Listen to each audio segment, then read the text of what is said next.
हाँ जी मेरे फ्रेंड्स, कैसे हैं आप सब। और उम्मीद करता हूं भाई लोगों के बिल्कुल अच्छे होंगे, बिल्कुल बिंदास होंगे, जहां पर भी होंगे बिल्कुल स्वस्थ होंगे और लगातार स्पोर्ट्स टॉक को देख करके आप लोग मस्त हो रहे होंगे, है कि नहीं? जरूर कमेंट करके आप लोग बताइएगा। लेकिन कमाल लाजवाब राहुल इंग्लैंड के खिलाफ में एक दिवसीय अंतरराष्ट्रीय मैच के पहले 2 मैचेस में कमाल लाजवाब राहुल के बल्ले से रन नहीं आए और उसके बाद से इन पर दबाव बनना शुरू हुआ।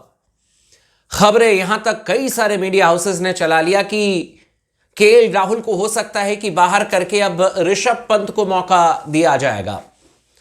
गौतम गंभीर हो सकता है कि लेफ्ट एंड राइट कॉम्बिनेशन को देखते हुए ऋषभ पंत को पहले मौका दें, है ना। लेकिन स्पोर्ट्स टॉक ने आपको बार बार एक बात कही थी कि केएल राहुल अभी ड्रॉप नहीं होंगे और इनफैक्ट मैंने यह कहा था कि अगर केएल राहुल को खिलाते हैं तो फिर पूरे चैंपियंस ट्रॉफी में उनको खिलाना पड़ेगा।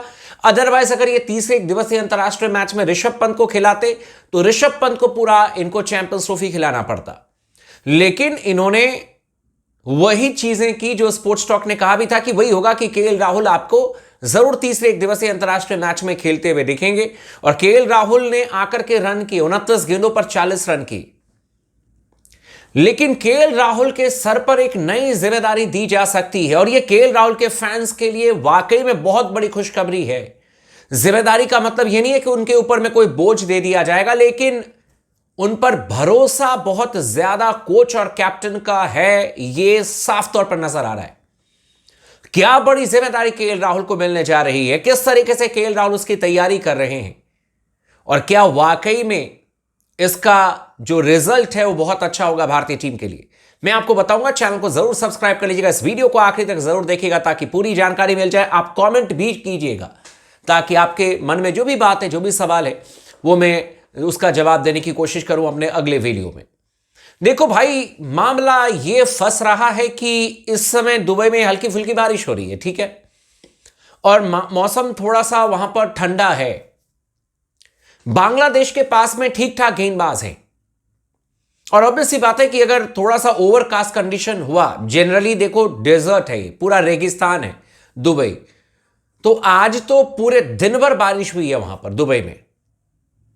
लेकिन इसका मतलब यह नहीं है कि रोज ही बारिश होती है दुबई में, ऐसा नहीं है भाई। रेगिस्तान में एक दिन बारिश हो गई बहुत है, मैं आपको सीरियसली बता रहा हूं। लेकिन अगर इंडिया वर्सेस बांग्लादेश मैच में अगर ओवरकास्ट कंडीशन हुआ तो ऑब्वियस सी बात है कि तेज गेंदबाजों को थोड़ी सी ज्यादा मदद मिलेगी, है ना। ओवरकास्ट कंडीशन में आप टर्निंग ट्रैक पर भी खेलें तो भी वहां पर तेज गेंदबाज इफेक्टिव हो जाते हैं। और इसका प्राइम एग्जांपल आप लोगों को याद होगा कि जब न्यूजीलैंड के खिलाफ में भारतीय टीम पहले टेस्ट मैच के पहले दिन, पहले दूसरे घंटे के अंदर 45-46 रन पर हम ऑल आउट हो गए थे बेंगलुरु में, ओवरकास्ट कंडीशन था, है कि नहीं। जबकि दूसरी पारी में 450 रन हमने ठोक दिए थे।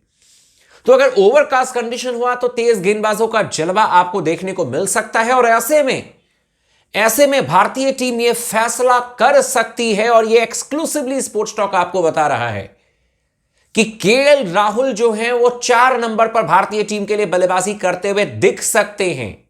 और एक और बड़ी खबर आई है, वो भी मैं आपको बता देता हूं। 4 नंबर पर केएल राहुल आपके लिए बल्लेबाजी करते हुए दिख सकते हैं।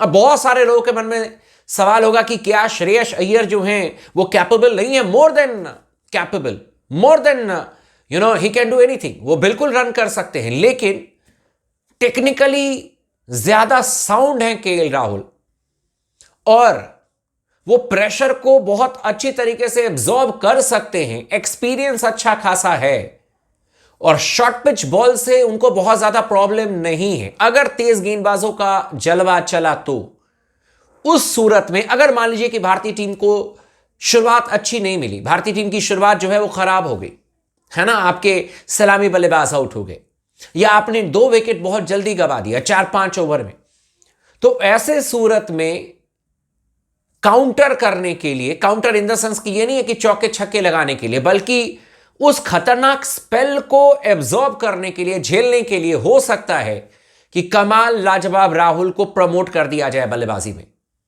और विराट के बाद 4 नंबर पर आपको केएल राहुल हो सकता है कि खेलते हुए दिख जाएं अगेंस्ट बांग्लादेश, अगेंस्ट पाकिस्तान और अगेंस्ट न्यूजीलैंड। अगर यह सूरत हाल भारतीय टीम का रहा अगर भारतीय टीम के शुरुआती 2 बल्लेबाज जल्दी जल्दी आउट हो गए तो फिर केएल राहुल को प्रमोट किया जा सकता है उस ताश के पत्तों की तरह ढहती हुई बल्लेबाजी लाइनअप को थोड़ा सा स्टेबिलिटी देने के लिए। और वो स्टेबिलिटी आपके 2 बल्लेबाज सबसे बेहतर दे सकते हैं। एक का नाम है किंग कोहली, विराट कोहली, और दूसरे का नाम है केएल राहुल। 3 नंबर और 4 नंबर पर ये बल्लेबाज आपको खेलते हुए दिखेंगे। लेकिन अगर मान लीजिए कि शुरुआत अच्छी मिल गई, सब कुछ नॉर्मल चल रहा है, 60 पर 1 है, 80 पर 2 भी हो गए, तो भी उस सूरत में आपके लिए श्रेयस अय्यर ही खेलते हुए नजर आएंगे। फिर बहुत ज्यादा चेंजेस नहीं होगा। लेकिन इस चीज के लिए भी आप लोग तैयार रहें, इस चीज के लिए भी मेंटली आप लोग प्रिपेयर रहें कि केएल राहुल को किसी किसी मैच में बैटिंग लाइनअप में प्रमोट किया जा सकता है। अगर जैसे मैंने आपको कहा कि शुरुआत अच्छी नहीं मिली भारतीय टीम को, तो उस केस में स्टेबिलिटी देने के लिए, विकेट को बचाने के लिए और ज्यादातर ओवर्स को निकालने के लिए, किसी गेंदबाज के स्पेल को खत्म करने के लिए, है ना, कोई डेडली स्पेल डाल रहा है, चाहे वो शाहीन हो, चाहे वो बांग्लादेश की तरफ से कोई मान लीजिए कि गेंदबाज अच्छी गेंदबाजी कर रहा है, या न्यूजीलैंड की तरफ से, तो उसके उस स्पेल को खत्म करने के लिए केएल राहुल को हो सकता है कि प्रमोट किया जाए। और आपको याद भी होगा कि केएल राहुल ने पाकिस्तान के खिलाफ में एशिया कप में, वो उनका पहले ही मैच था, उससे पहले 4-5 महीने तक क्रिकेट नहीं खेली थी उन्होंने, लेकिन आकर के उन्होंने शानदार शतक लगाया था केएल राहुल ने, है कि नहीं? आप लोगों को बहुत अच्छी तरीके से याद होगा, विराट कोहली के साथ बैटिंग उन्होंने की थी और एक समय भारतीय टीम स्ट्रगल कर रही थी, लेकिन इसके बावजूद भी केएल राहुल ने जो बैटिंग करके दिखाई वो शानदार थी भाई। बहुत ही जबरदस्त तरीके से उन्होंने बल्लेबाजी करके दिखाई। और इसीलिए मैं आप तमाम दोस्तों को पहले ही कह दूं कि ये फैसला टीम मैनेजमेंट ले सकती है आने वाले चैंपियंस ट्रॉफी के मैचेस के में।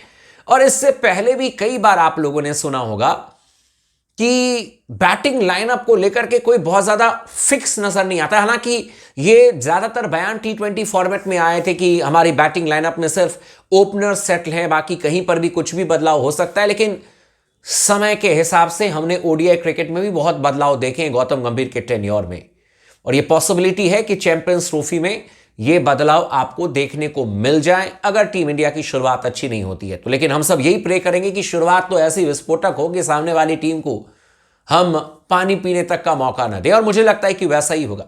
बाकी आप लोगों का क्या कहना है इसके बारे में? क्या ये जो कदम अगर मैनेजमेंट लेती है वो आपके हिसाब से बिल्कुल सही है, या आपको लगता है कि नहीं, कितने भी डिफिकल्ट कंडीशन हो हमें अय्यर को ही भेजना चाहिए काउंटर करने के लिए? ये भी आप हमें कमेंट करके जरूर बता सकते हैं। बहुत सारे कमेंट पिछले वीडियो पर भी आए थे, तो पाकिस्तान वाला जो वीडियो मैंने बनाया था कि भाई गुत्थम गुत्था चल रही है वहां पर, तो वो भाई पाकिस्तान का मामला है, लेकिन इसका फायदा भारतीय टीम को जरूर मिलेगा। और ऑब्वियस सी बात है कि पाकिस्तान के खिलाफ जो मैच 23 तारीख को है उस पर भी हमारी पूरी पैनी नजर बनी रहेगी। तो चैनल को सब्सक्राइब कर लीजिएगा। वीडियो को आखिरी तक देखने के लिए बहुत बहुत धन्यवाद, और लगातार अपना प्यार बना करके रखें स्पोर्ट्स टॉक के साथ में।